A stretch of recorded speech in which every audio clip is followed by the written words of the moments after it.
میٹھے میٹھے مسلمان بھائیوں سے بھی ریکویسٹ کروں گا کہ قرآن کو جب آگ لگائی گئی تو آپ کو تو بڑا اشتعال آیا ہے، لیکن جو کچھ آپ قرآن کے ساتھ کر رہے ہیں،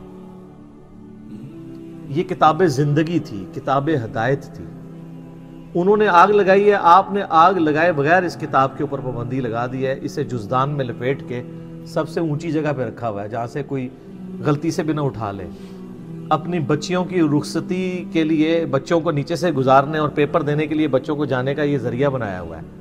اس سے زیادہ آپ قرآن کو اہمیت نہیں دیتے، تو شامت تو آپ کی بھی آنی ہے، قرآن کی بے حرمتی تو آپ نے بھی کی ہوئی ہے۔ وہ لوگ جو پوری زندگی قرآن کھول کے نہیں پڑھتے ترجمے کے ساتھ کہ اللہ نے ہم سے کیا ڈیمانڈ کی ہے، وہ لوگ مر جاتے ہیں تو ان کی میت پہ بیٹھ کے لوگ قرآن پڑھ رہے ہوتے ہیں ان کو ثواب پہنچانے کے لیے۔ تو کیا ثواب پہنچنا ہے ان کو؟ خود ہی سمجھ لیں، جس نے خود اپنی زندگی میں اللہ کو سیریس نہیں لیا۔ سورۃ الفرقان کی آیت نمبر 30 ہے، 30 قرآن حکیم میں سخت ترین آیات میں سے ہے، پارہ نمبر 19 کے پہلے پیج پہ، وقال الرسول یا رب ان قوم اتخذوا هذا القرآن مہجورا۔ نبی صلی اللہ علیہ وآلہ وسلم شکایت کریں گے کہ اے اللہ، میری امت نے قرآن کو پیٹھ کے پیچھے ڈال دیا تھا۔ ہمیں تو بتایا گیا نبی علیہ السلام شفاعت کریں گے، انشاءاللہ ضرور کریں گے، لیکن شکایت بھی تو لگائیں گے، اور جب شکایت لگے گی پھر شفاعت کی انٹینسٹی کیا رہ جائے گی، اس کو بھی سوچنے کی ضرورت ہے۔ نبی علیہ السلام پوری زندگی قرآن قرآن قرآن قرآن۔ سورہ ال عمران کی آیت نمبر 103 ہے، وَاعْتَصِمُوا بِحَبْلِ اللَّهِ جَمِيعًا وَلَا تَفَرَّقُوا۔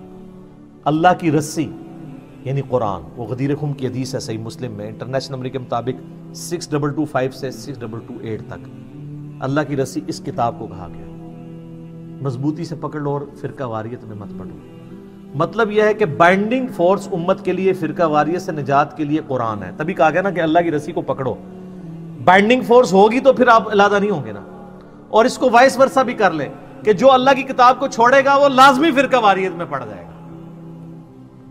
اینڈ وائس ورثہ۔ فرقہ واریت کو ختم کرنے کے لیے کتاب اللہ کو پکڑنا ہے، اور اگر چھوڑیں گے تو فرقہ واریت آٹومیٹکلی ہو جائے گی۔ اسی طریقے سے صحیح مسلم میں 2005 نمبر حدیث ہے، اللہ کے محبوب صلی اللہ علیہ وآلہ وسلم جب بھی کوئی تقریر، کوئی خطبہ دیتے، چاہے جمعے کا ہوتا، عیدین کا ہوتا، آپ علیہ السلام ہر خطبے کا آغاز اس سے کرتے حمد و صلات کے بعد، فَإِنَّ خَيْرَ الْحَدِيثِ كِتَابُ اللَّهِ، آگاہ ہو جاؤ کہ بہترین کلام، بے شک سب سے بہترین کلام اللہ کی کتاب ہے، وَخَيْرُ الْهَدِي هَدِيُّ مُحَمَّدٍ صلی اللہ علیہ وسلم، اور ہدایت یافتہ راستہ محمد صلی اللہ علیہ وآلہ وسلم کا ہے، وَشَرَّ الْأُمُورِ مُحْدَثَاتُهَا، اور بدترین کام وہ ہیں جو دین میں خود سے داخل کر دیے جائیں، وَكُلَّ مُحْدَثَةٍ بِدْعَةٍ، اور تمام نئے کام بدعتیں ہیں، وَكُلَّ بِدْعَةٍ ضَلَالَةٍ، اور تمام بدعتیں گمراہیاں ہیں، وَكُلَّ ضَلَالَةٍ فِي النَّارِ، اور تمام گمراہیاں دوزخ میں لے جانے والی ہیں۔ یہ صحیح مسلم میں بھی، سنن نسائی میں بھی، ابو داؤد، ترمذی، ابن ماجہ میں بھی سکیٹرڈ فارم میں یہ سارے خطبے موجود ہیں۔ تو نبی علیہ السلام پوری زندگی جس کتاب کو ایمفسائز کرتے رہے، اس کتاب کو آگ لگانے پر کافر پر تو غصہ ہے، جو آپ نے انٹلیکچوئل آگ اس کتاب کو لگا رکھی ہے، فزیکل آگ نہیں لگائی ہوئی، لیکن اینڈ ریزلٹ یہ ہے کہ انہوں نے بھی کتاب اللہ کی توہین کی، آپ نے توہین اس حوالے سے کر دی کہ قرآن کے اوپر عمل ہی نہیں کیا، قرآن کو جزدان میں لپیٹ کے رکھ دیا، اس کا ترجمہ ہی نہیں پڑھا۔ یار کوئی گورا بھی آپ کو خط لکھے نا تو آپ 4 دوستوں کے پاس جائیں گے اس کا ترجمہ کروانے کے لیے، اور جو اللہ نے آپ کی کتاب زندگی آپ کی طرف بھیجی، آپ کے پاس یہ ٹائم بھی نہیں کہ اس کے ترجمے ہوئے میں۔ اگر آپ بریلوی ہیں، احمد بریلوی صاحب کا ترجمہ پڑھ لیں، اگر دیوبندی ہیں، اشرف تھانوی صاحب کا پڑھ لیں، اگر اہل حدیث ہیں تو جونا گھڑی صاحب کا پڑھ لیں، اگر آپ اہل تشیع ہیں تو سید فرمان علی شاہ صاحب کا پڑھ لیں، اگر آپ بالکل سادہ مسلمان ہیں، کسی کا نہیں پڑھنا چاہتے، نیوٹرل بندوں کا، تو آپ مولانا مودودی کا پڑھ لیں، اور اسی طریقے سے فتح محمد جلندری کا پڑھ لیں، وہ پڑھو صحیح، روند نہ مارو۔ تو قرآن کو انہوں نے آگ لگائی بھی ہے، اور آپ نے آگ لگائے بغیر قرآن بین کیا ہوا ہے، اور اس سے بڑھ کر یہ کہ انڈیا، پاکستان، بنگلہ دیش کا مولوی کہتا ہے قرآن ڈائریکٹ نہ پڑھنا گمراہ ہو جاؤ گے۔ یہ جو یہودی نما مولوی آپ کے ممبر پہ چڑھا ہوا ہے، اگر آپ کو کوئی یہودی عیسائی آ کے قرآن نہیں ڈائریکٹ پڑھنا آپ گمراہ ہو جاؤ گے، آپ کہیں گے اللہ کا دشمن ہے، اور اگر مولوی کہتا ہے تو آپ کہتے ہیں سبحان اللہ، بالکل صحیح کہہ رہے ہیں مفتی صاحب۔ تو اس کی پھکی میرے پاس ہے، ان سے کہ ہم ڈائریکٹ قرآن پڑھتے بھی نہیں ہیں، ہم تو احمد بریلوی صاحب سے پڑھ رہے ہیں، کیونکہ ترجمہ انہوں نے کیا ہوا ہے. آپ بتائیں آپ کو قرآن زیادہ آتا ہے یا احمد صاحب بریلوی صاحب کو؟ تو کون سا بریلویوں کا مفتی ہے جو کہے گا مجھے زیادہ آتا ہے؟ تو ان کو تو انہوں نے اردو میں کیا اور اردو میری مدر ٹنگ ہے. جس طرح صحابہ کرام کی مدر ٹنگ تھی عربی، ان کو کسی سے ترجمہ نہیں کرانا پڑتا تھا. زیادہ تر صحابہ بالکل امی تھے، ان پڑھ تھے، لیکن ان کی زبان تھی، ان کو سمجھ آتی تھی. اب اردو تو ہماری اپنی زبان ہے نا، اردو سیکھنے کے لیے تو ہمیں کسی مولوی کے پاس جانے کی ضرورت نہیں ہے. اور اگر مولوی کے پاس جانا ہے تو سب سے بڑے مولوی نے ترجمہ کر دیا احمد صاحب بریلوی صاحب نے. جو بندی سے پوچھے کہ آپ کو زیادہ علم ہے یا اشرف تھانوی صاحب کو، کہا تھانوی صاحب کو. تو ہم کہیں ہم تو ان سے پڑھتے ہیں، انہی کا ترجمہ ہے. اور یہ ترجمے انہوں نے کیا قرآن بیچنے کے لیے اور پیسے کمانے کے لیے لکھے تھے یا عوام الناس کی بھلائی کے لیے؟ بھلائی کے لیے. تو سر اس بھلائی سے ہمیں نفع بھی نہیں آپ اٹھانے دیتے. کہتے ہیں علماء سے دور کرتے ہیں. اور سر ہم کہتے ہیں علماء سے جوڑیں، ہم ہی تو جوڑ رہے ہیں، دور نہیں کر رہے. ہاں جو سو کالڈ مولوی بنے ہوئے ہیں جو قرآن سے دور کرنا چاہتے ہیں، ہم کہتے ہیں ان سے بچیں، نقالوں سے ہوشیار رہیں.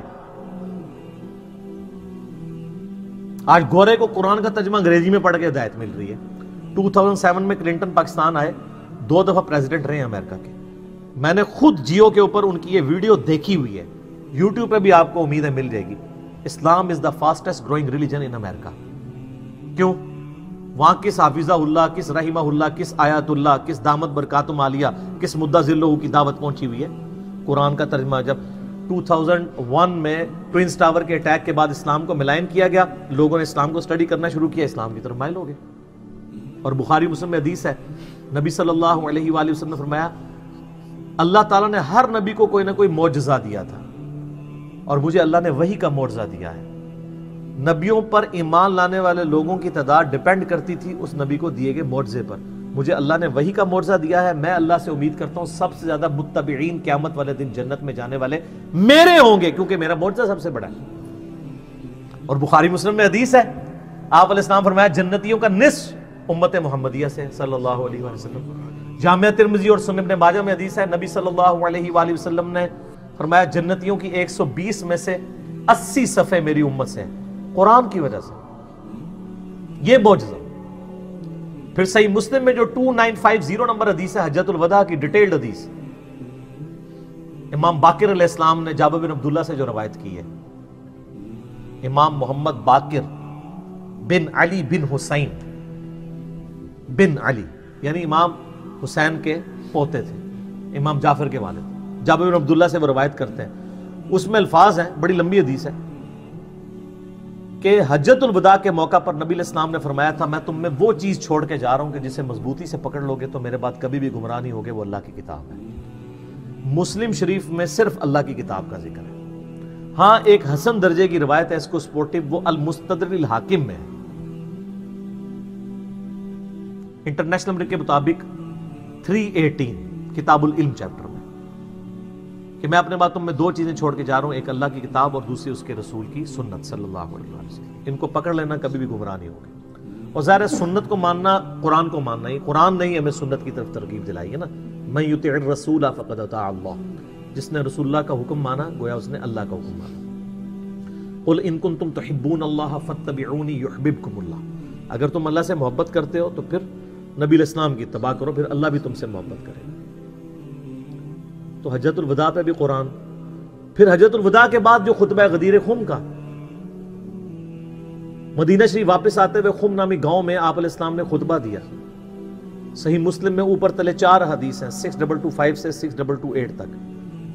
آپ علیہ السلام کے الفاظ ہی کنکلوڈنگ ہے، اے لوگو آگاہ ہو جاؤ، میں بھی ایک انسان ہوں، قریب ہے کہ اللہ کا قاصد یعنی موت کا فرشتہ میرے پاس آئے اور میں اس کی دعوت قبول کر لوں.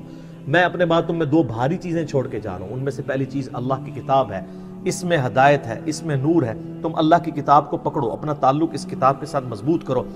اللہ کی کتاب اللہ کی رسی ہے، جو اسے پکڑے گا ہدایت پر ہوگا، جو چھوڑ دے گا گمراہ ہو جائے گا. اور زید بن ارقم کہتے ہیں پھر نبی علیہ السلام ہمیں ترغیب دلاتے رہے اللہ کی کتاب، اللہ کی کتاب، اللہ کی کتاب، لیکن امت نے چھوڑ دی کتاب. اور پھر فرمایا دوسری بھاری چیز میرے اہل بیت ہے، میں اپنے اہل بیت کے معاملے میں تمہیں اللہ کا خوف دلاتا ہوں. 3 دفعہ یہ بات ریپیٹ کیا علیہ السلام.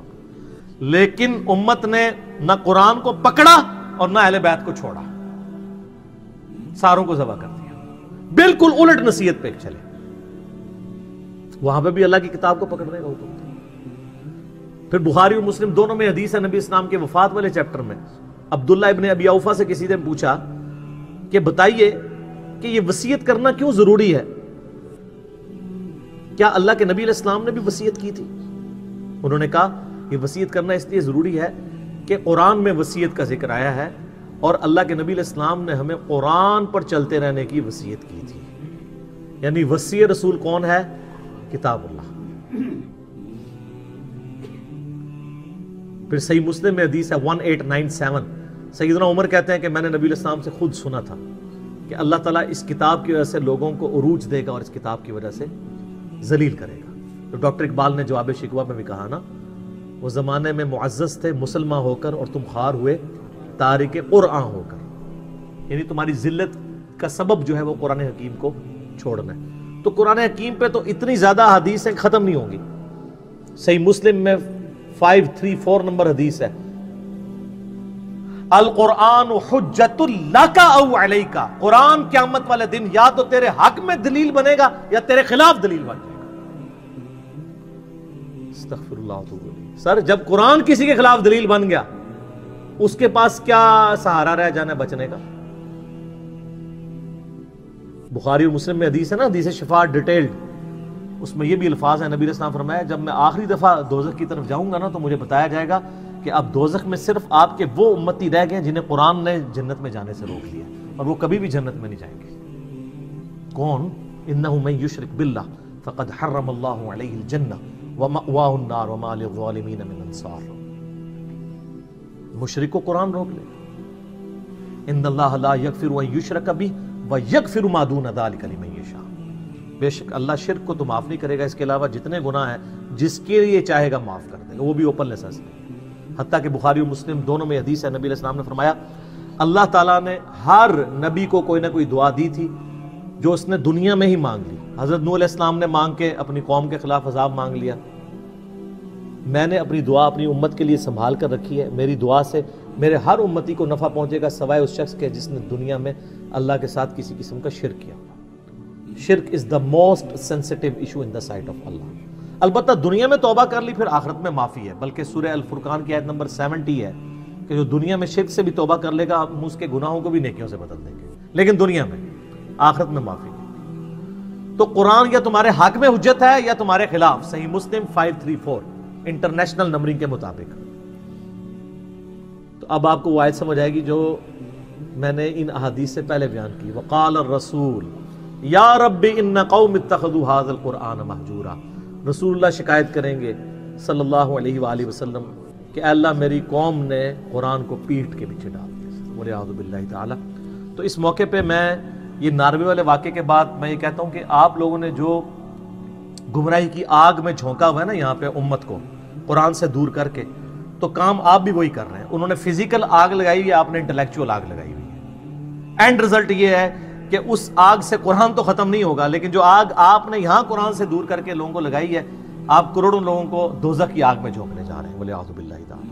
اللہم اجرنا من النار، اللہم اجرنا من النار، اللہم اجرنا من النار، آمین ثم آمین۔